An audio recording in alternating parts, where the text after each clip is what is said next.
Hai, welcome back to my channel. Beberapa ini adalah catatan penting. 1. Video ini bersifat entertainment. 2. Tidak semua akan resonate dengan kamu. 3. Segala macam kritik dan saran positif aku terima. 4. Jangan lupa di-share, subscribe, like, tekan tombol lonceng untuk mendukung channel ini. Makasih. Hai, halo semuanya, apa kabar? Baik-baikkah kalian?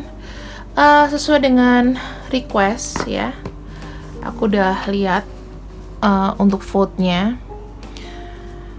Untuk hari ini aku akan membawakan tepatnya itu untuk kisah cinta segitiga yang sebetulnya ini sebenarnya udah seri ya, tapi aku pengen buat yang cinta segitiga tanpa status. Sebetulnya ini udah seri teman-teman, cuman mungkin peminatnya itu kurang. Sekarang aku akan ambil energi dari siapapun. Kira-kira orang ini sebetulnya itu karakternya gimana dulu.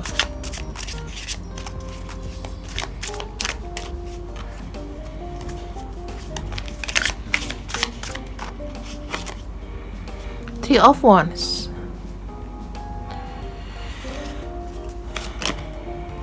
Seven of Cups.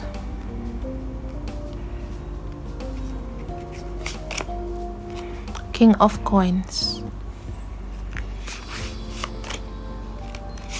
Temperance. Chariot. Three of Cups. Di sini sudah kelihatan ya teman-teman bahwa memang untuk orang ini sendiri adalah tipe-tipe orang yang pandai melihat peluang. 1. Kemudian mungkin dalam kehidupannya dia sendiri,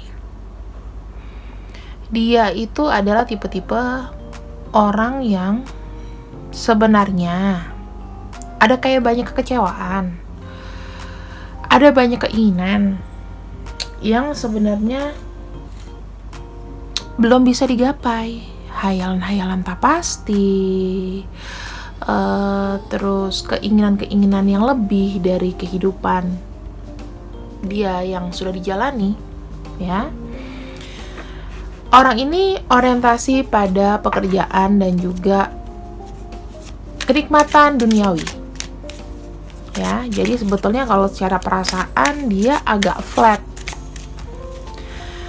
Ada Temperance. Di sini dia berusaha untuk menyeimbangkan segala sesuatunya. Tarik ulur, terus ya bisa juga orangnya agak sabar, menanti, menunggu. Kalau ada peluang, ya sudah, dia bisa masuk. Dia orangnya akan mencoba terus dan terus dan terus. Dan memang orang ini memang tidak bisa berkomitmen pada satu wanita atau pria. Kenapa? Karena memang kita ada tipe-tipe orang yang dari lahir itu memang sudah ada sifat-sifat seperti itu. Ketergantungan bukan dengan satu orang, tapi bisa dengan banyak orang. Karena kenapa? Kalau dia punya dua sekaligus di sini, dia tuh kayak ada feel powerful, merasa berkuasa.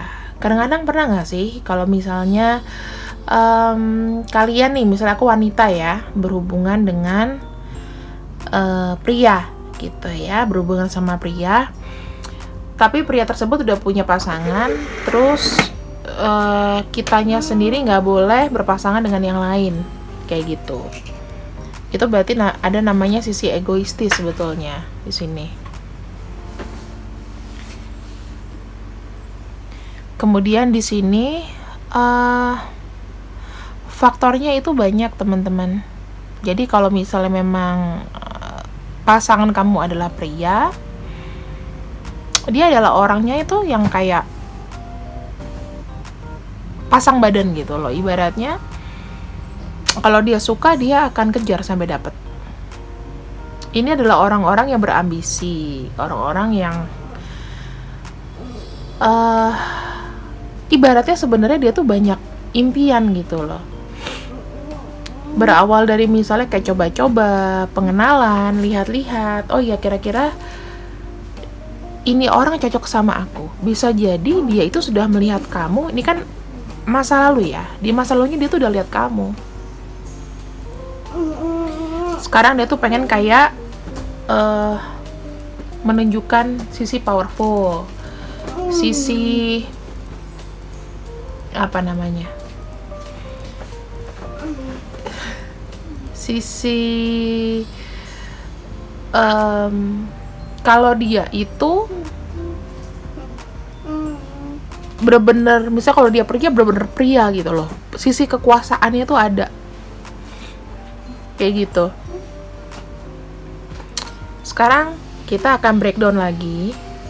Sebenarnya orang ini itu gimana sih secara mental ya? Secara mental kita akan buka ya teman-teman di sini. Oh ya teman-teman, aku kan udah baca komen bahwa apakah ini semua tuh disetting. Aku bilang enggak ya, karena aku bukanya juga di depan kalian gitu. Gimana ceritanya? So, tidak boleh seuzan. Secara mental kita akan lihat dia ini seperti apa.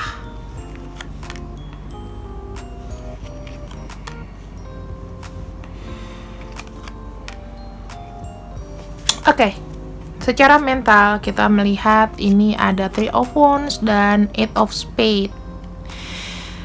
Secara pikiran dia adalah orang yang tidak bisa bertindak dengan tidak cepat bertindak ya. Maksudnya kalau kehimpit atau apa, dia bukan tipe-tipe orang yang bisa cepat berubah gitu loh. Jadi kalau misalnya dia ada perasaan dia suka sama kamu, dia bukan tipe-tipe yang cepat move on. Oke. Kemudian di sini ada Seven of Cups dan Seven of Heart. Dia adalah orang yang full of dream. Artinya bukan full of dream. Jadi kayak dreamer person sebenarnya. Dia tuh berangan-angan kalau jika dia suka sama kamu, dia tuh memang ada hasrat dan angan-angan ingin ingin punya kamu, ingin membahagiakan, tapi hanya ingin ya. Jadi kayak angan-angan sanggup bersama kamu gitu, sekalipun dia udah dengan yang lain. Kamu ini bagian dari imajinasinya dia, kayak gitu. Di sini ada King of Coins. Di sini ada Six of Cups atau Six of Heart. Kalau di tarot ini cups ya, tentang perasaan. Ibaratnya dia adalah orang yang tipe-tipenya itu sebetulnya dia suka sharing. Di baliknya dia sibuk mungkin ya, orientasinya sama uang, sama kesenangan, dia sebenarnya tuh butuh teman sharing, teman-teman. Butuh teman sharing, butuh teman untuk ngobrol. Karena mungkin dia tuh sudah stres. Kamu tuh sebagai pelepas atau ngerilis dia stres, gitu lah. Jadi dia benar-benar ingin terkoneksi terus sama kamu. Oke? Di sini ada Temperance dan ada Queen of Diamonds. Kalau aku bilang, ini dia adalah orang yang mellow.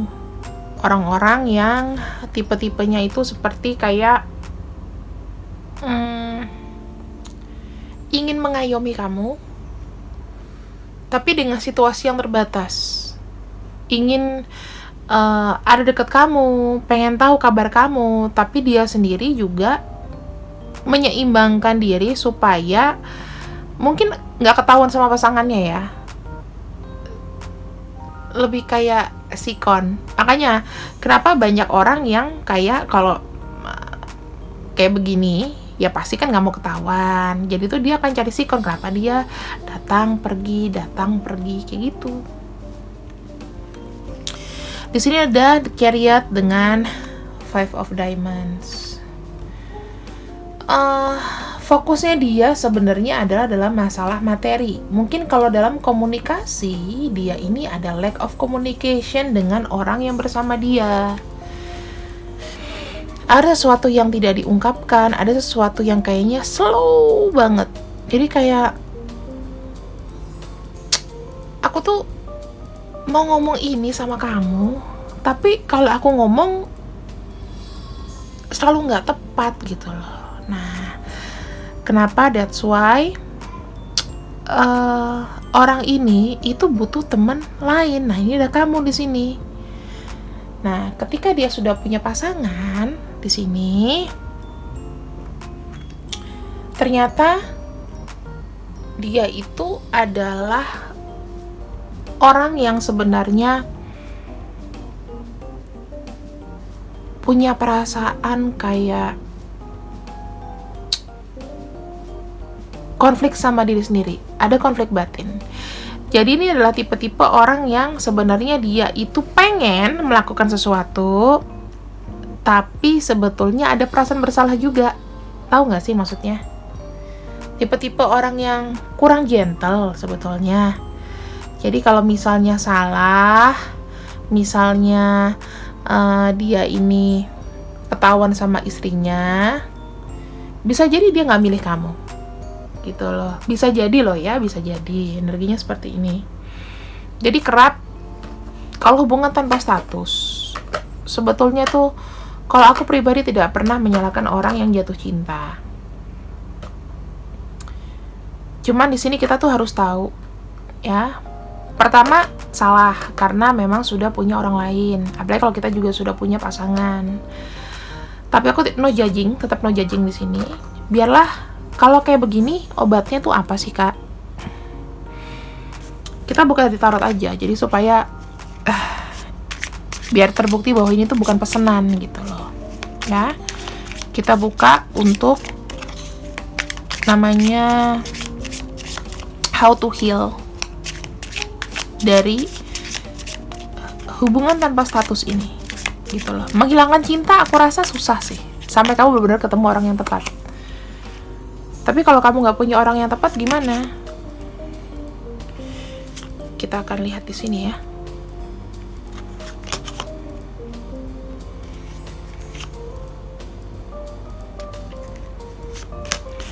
Di sini kartu-kartunya kayak kartu-kartu depresi ya teman-teman. Kalau aku lihat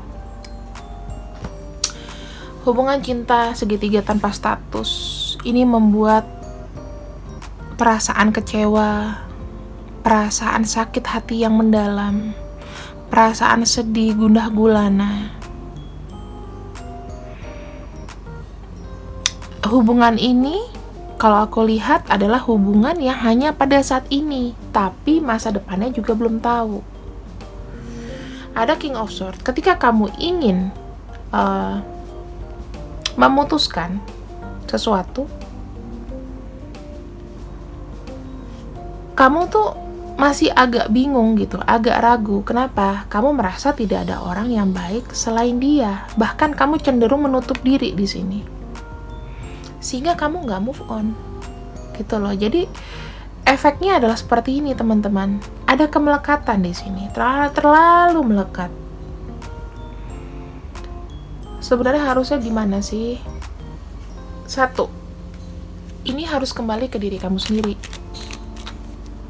Nggak ada yang bisa menyelamatkan, nggak ada yang bisa menyembuhkan. Ini loh efek-efeknya teman-teman. Apalagi kalau misalnya kamu sudah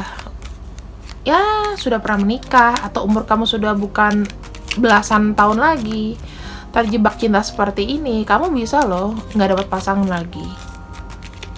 Kalau kamu nggak dapat pasangan tapi kamu bisa fokus sama kerja, it's okay, it doesn't matter. Kalau kamu ketergantungan uang, kamu mau nungguin dia terus? Ya, sekarang kita buka pakai kartu di sini. Gimana solusinya aja ya?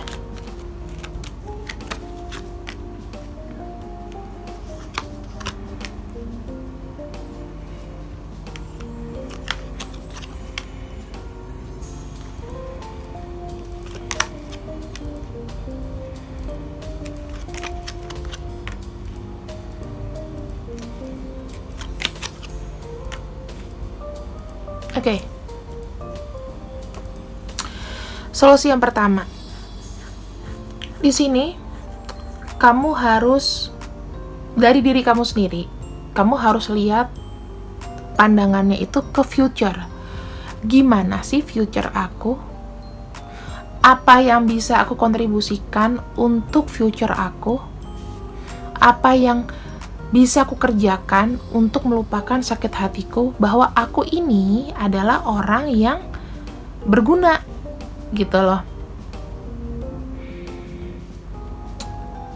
Kalau masalah cinta, aku memang tidak bisa beruntung, setidaknya aku bisa beruntung dalam hal lain.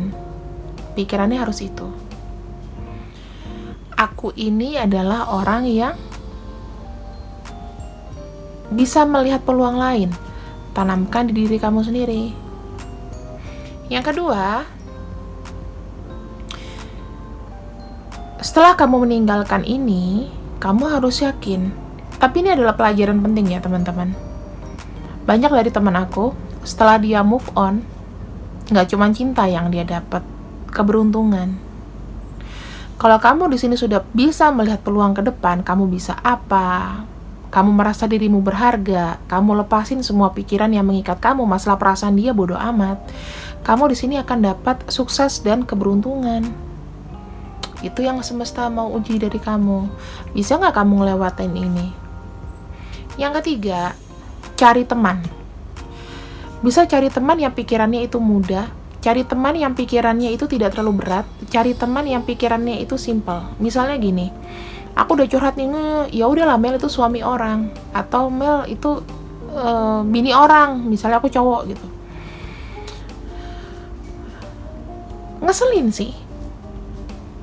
Cuman kamu butuh orang yang kayak begini, yang tidak terlalu banyak mikir.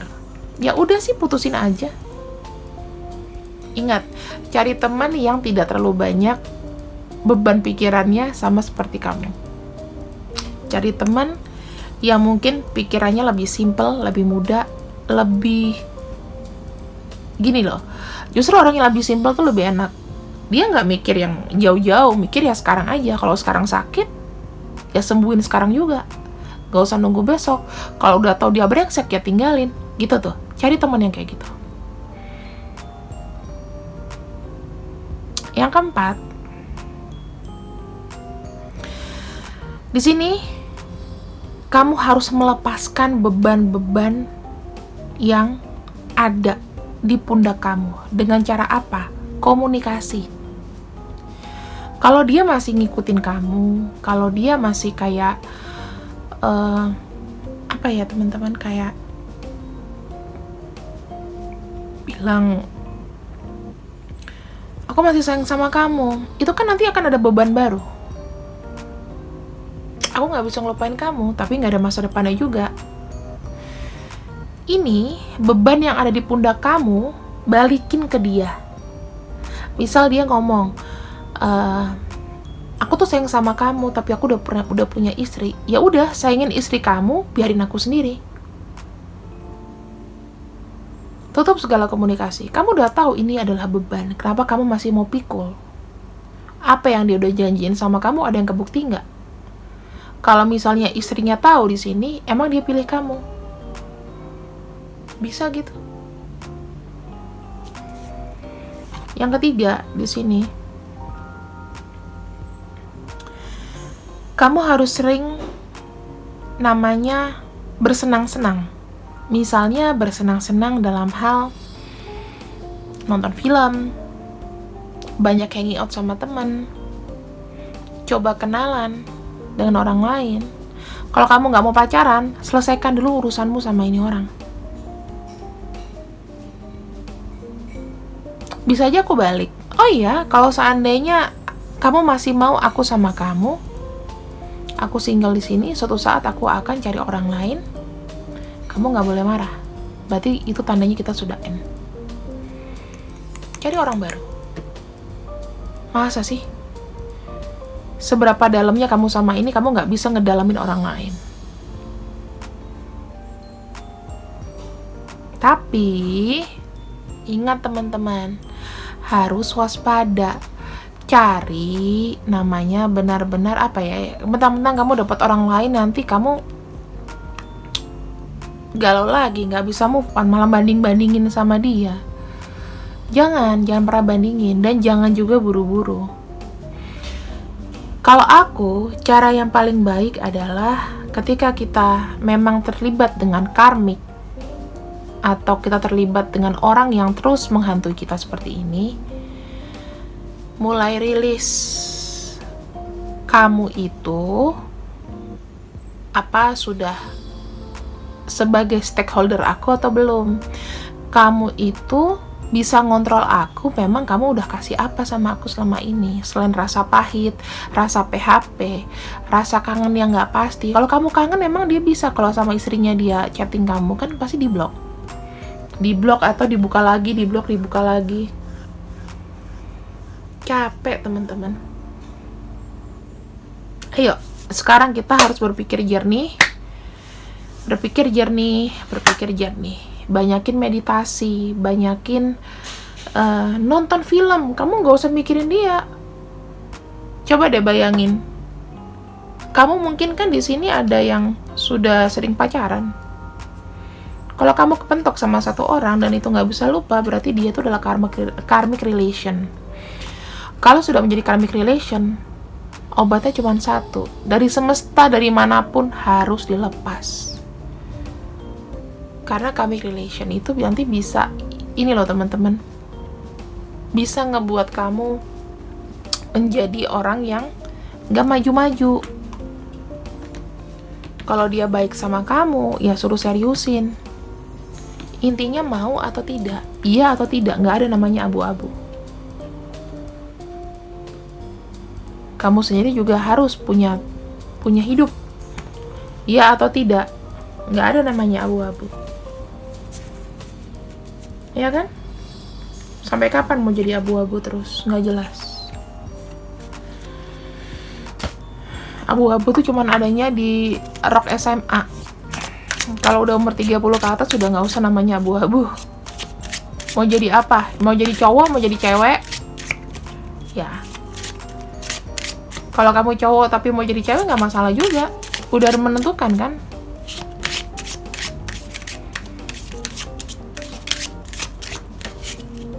Atau kamu suka sesama jenis, itu udah pilihan. Itu nggak masalah buat aku. Aku nggak pernah namanya racist.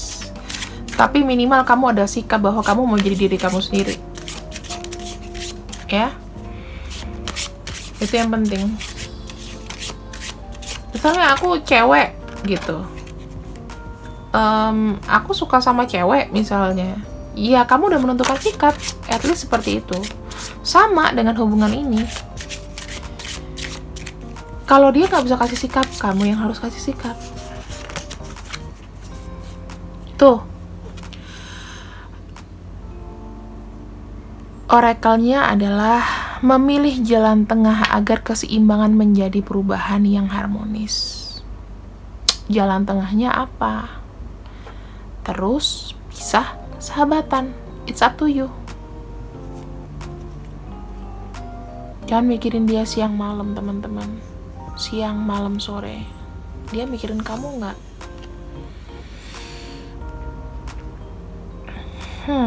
Kalau kamu kehilangan kekuatan di sini,